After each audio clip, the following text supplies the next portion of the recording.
آج ہم لوگ اس سبق میں پڑھیں گے سبق نمبر 18 مشہور تاریخی عمارتیں۔ سیر کرنا سبھی کو اچھا لگتا ہے، تم بھی اپنے بڑوں کے ساتھ آس پاس کی مشہور جگہوں کو دیکھنے کے لیے جاتے ہوگے۔ سچ تو یہ کہ ہمارا ملک ہندوستان بہت خوبصورت ہے۔ یہاں کے موسم یہاں کے موسم، باغ، تہوار، نئی اور پرانی طرز کی عمارتیں بہت مشہور ہیں۔ یہی وجہ ہے کہ دوسرے ملکوں سے سیر کے شوقین ہمارے ملک میں آتے ہیں۔ آئیے ہم آپ کو کچھ مشہور تاریخی عمارتوں کے بارے میں بتاتے ہیں۔ ہندوستان کی سب سے مشہور تاریخی عمارت تاج محل ہے، یہ آگرے میں ہے۔ اب اب سے تقریباً 350 سال پہلے مغل بادشاہ شاہجہاں نے اپنی بیگم ممتاز محل کی یاد میں بنوایا تھا۔ آپ تاج محل جائیں گے تو دیکھیں گے کہ ایک اونچے چبوترے پر بہت بڑا گنبد ہے۔ چبوترے کے چاروں کونوں پر 4 مینار ہیں۔ اس پوری عمارت کی تعمیر میں سنگ مرمر کا استعمال کیا گیا ہے۔ چاندنی رات میں سنگ مرمر سے بنی یہ عمارت جگمگا اٹھتی ہے۔ تاج محل میں پتھروں پر کی ہوئی نقاشی بہت خوبصورت ہے۔ جالیوں کی بناوٹ بھی دیکھنے کے لائق ہے۔ قطب مینار دہلی کی مشہور تاریخی عمارت ہے۔ اسے اب سے تقریباً 800 سال پہلے قطب الدین ایبک نے بنوانا شروع کیا تھا۔ اس کی ایک منزل ہی تعمیر ہو سکی تھی کہ قطب الدین ایبک کا انتقال ہو گیا۔ بعد میں التمش بولنا چاہیے لیکن یہاں پہ التتمش لکھا ہے، التتمش نے اسے مکمل کرایا۔ 5 منزلہ اس مینار کی اونچائی 240 فٹ ہے۔ مینار کی باہری دیواروں پر قرآن شریف کی آیتیں ہیں، بہت خوبصورت حروف میں کھودی ہوئی ہیں۔ دہلی کی سیر کے لیے آنے والے اس مینار کی اونچائی دیکھ کر حیران رہ جاتے ہیں۔ پنجاب کے شہر امرتسر میں سورن مندر یعنی کہ سونے کا مندر سکھوں کا اہم مذہبی مقام ہے۔ سکھوں کے گرو داس کو مغل بادشاہ اکبر نے 500 بیگھے زمین دی تھی۔ گرو داس نے یہاں ایک تالاب بنوایا تھا جسے سکھ لوگ پوتر سروور یعنی مقدس تالاب کہتے ہیں۔ گرو ارجن دیو کے زمانے میں اسی تالاب کے ساتھ ساتھ ایک بہت بڑا مندر تعمیر کیا گیا۔ اس میں سکھوں کی مذہبی کتاب آدی گرو گرنتھ صاحب کی رکھی گئی ہے۔ اسی وجہ سے یہ مندر سکھوں کی عقیدت کا مرکز بن گیا۔ بعد میں مہاراجہ رنجیت سنگھ نے مندر کے بڑے گنبد پر سونے کا پتر چڑھوا دیا اور یہ مندر سورن مندر کے نام سے مشہور ہوا۔ مغل بادشاہ شاہجہاں کو عمارتیں بنوانے کا بڑا شوق تھا۔ اس نے دہلی کو اپنی راجدھانی بنایا اور یہاں ایک نیا شہر شاہجہاں آباد بسایا۔ اسی شہر میں جمنا ندی کے کنارے اس نے ایک قلعہ بنوایا۔ اس کی تعمیر میں لال پتھر کا استعمال کیا گیا، اسے لال قلعہ کہا جاتا ہے۔ لال قلعہ کی 2 عمارتیں بہت مشہور ہیں، ایک دیوان عام اور دوسری دیوان خاص۔ دیوان عام میں بادشاہ دربار کرتے تھے اور عوام کے مسائل سنتے تھے۔ دیوان خاص میں بادشاہ امیروں اور وزیروں سے صلاح و مشورہ کرتے تھے۔ لال قلعے میں سنگ مرمر کی ایک خوبصورت مسجد بھی ہے، اسے موتی مسجد کہتے ہیں۔ شاہی دور کی بہت سی خوبصورت اور یادگار چیزوں کو اسی قلعہ میں ایک میوزیم میں رکھا گیا۔ دہلی کی جامع مسجد بھی شاہجہاں نے ہی بنوائی تھی۔ یہ مسجد لال قلعے کے سامنے ایک اونچی پہاڑی پر بنائی گئی ہے۔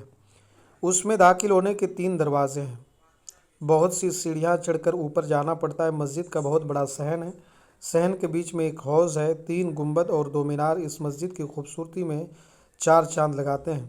پوری مسجد لال پتھر سے بنائی گئی لیکن مسجد کے اندرونی حصے کا فرش سنگ مرمر کا ہے۔ جامع مسجد کا شمار ملک کی بڑی مسجدوں میں ہوتا ہے۔ اب ادھر الفاظ ہیں اور ادھر اس کے معنی ہے۔ طرز کہتے ہیں طریقہ، طور، ڈھنگ کو۔ شوقین، شوق رکھنے والے۔ تاریخی، قدیم پرانے زمانے کا جس کی اہمیت ہو۔ نقاشی بولتے ہیں گل بوٹے بنانے کا ہنر۔ میوزیم ایسی جگہ جہاں انوکھی اور کمیاب چیزیں رکھی جاتی ہیں۔ شمار، گنتی، 4 چاند لگانا، خوبصورتی میں اضافہ کرنا۔ مسائل، یہ مسئلہ کی جمع ہے جس کا مطلب پریشانی، وہ باتیں جنہیں حل کرنا ضروری ہو۔ عقیدت، احترام کو کہتے ہیں۔ اب یہاں پہ 5 سوال ہیں۔ اس سبق میں کن مشہور عمارتوں کا ذکر کیا گیا؟ تو آپ نے دیکھا کہ یہاں پہ تاج محل، لال قلعہ، سورن مندر، جامع مسجد اور قطب مینار کا ذکر کیا گیا۔ تاج محل میں کتنے مینار ہیں اور یہ عمارت میں کس جگہ بنائے گئے ہیں؟ تو تاج محل میں 4 مینار ہیں اور اس کو جو ہے آگرہ میں بنایا گیا ہے۔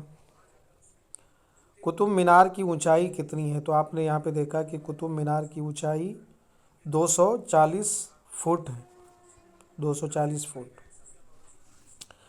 مہاراجہ رنجیت سنگھ نے سورن مندر کے لیے کیا کیا؟ تو آپ نے دیکھا کہ یہاں پہ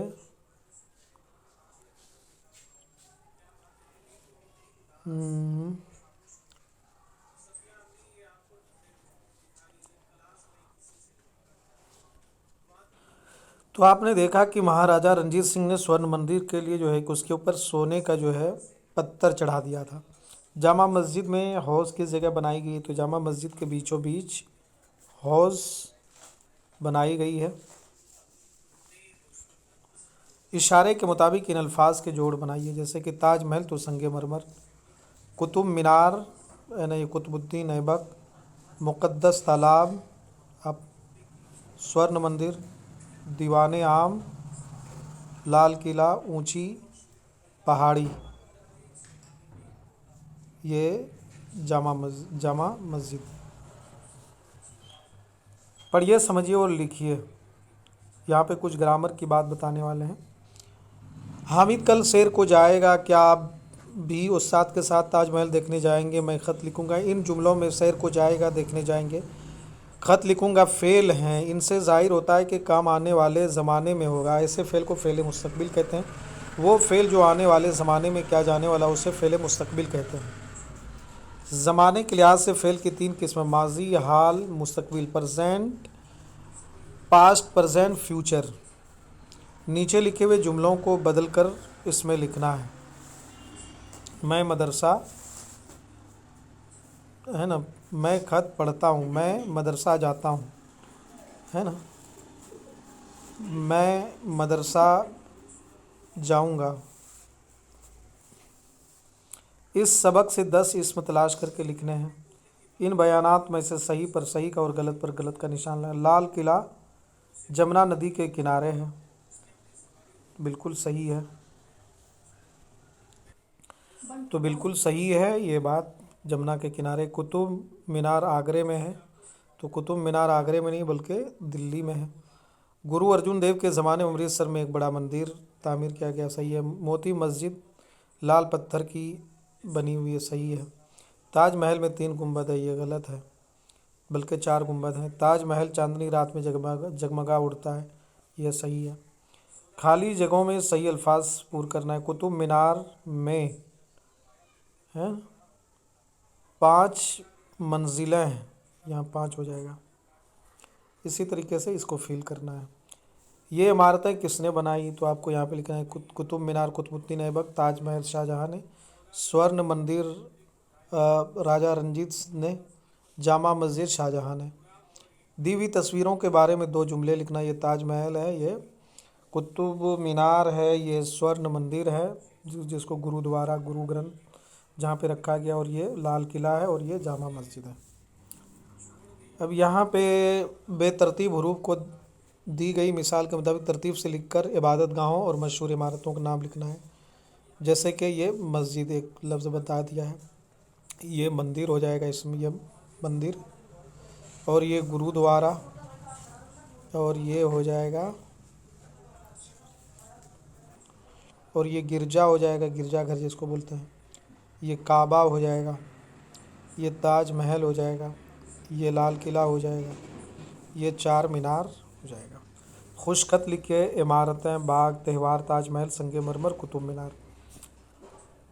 تو بہت معلوماتی یہ ویڈیو ہے۔